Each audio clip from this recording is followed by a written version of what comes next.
What if the reason we haven't seen a direct war between superpowers is not peace, not morality, not even nuclear fear, but something else? A system, unwritten, unsigned, unspoken, yet present, in every supply chain, every shipping lane, every just-in-time heartbeat of the modern world. For centuries, power was simple. Land was power. Capture land, and you captured value. But today, value doesn't sit still. It moves. Through cables, through pipelines, through container ships crossing oceans. You don't conquer value anymore. You connect to it.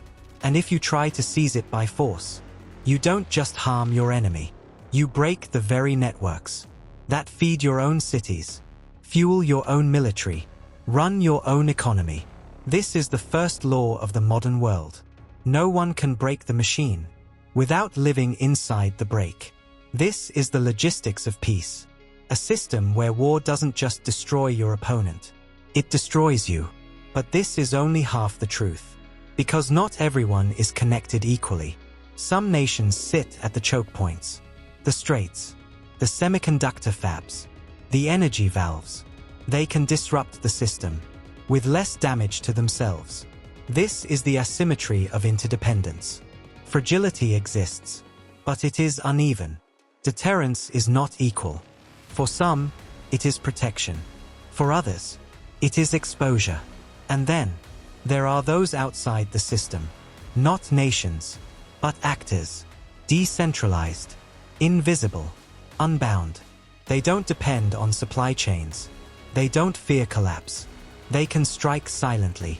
A hacked grid, a poisoned pipeline, a disrupted port, and watch the system collapse from within. For them, fragility is not a deterrent. It's an opportunity. So nations react. They stockpile. They reshore. They build redundancy. They try to escape dependence. But here lies the second paradox. The more nations disconnect, the weaker the system becomes. Shared fragility is a form of mutual hostage. It prevents escalation. Because no one wants to pull the trigger. That destroys everything. But when that shared dependence fades, so does the restraint. And then, what remains? A world less fragile, but more dangerous. A world more independent, but less stable. So we stand at a crossroads. One path, a connected world. Fragile, but peaceful.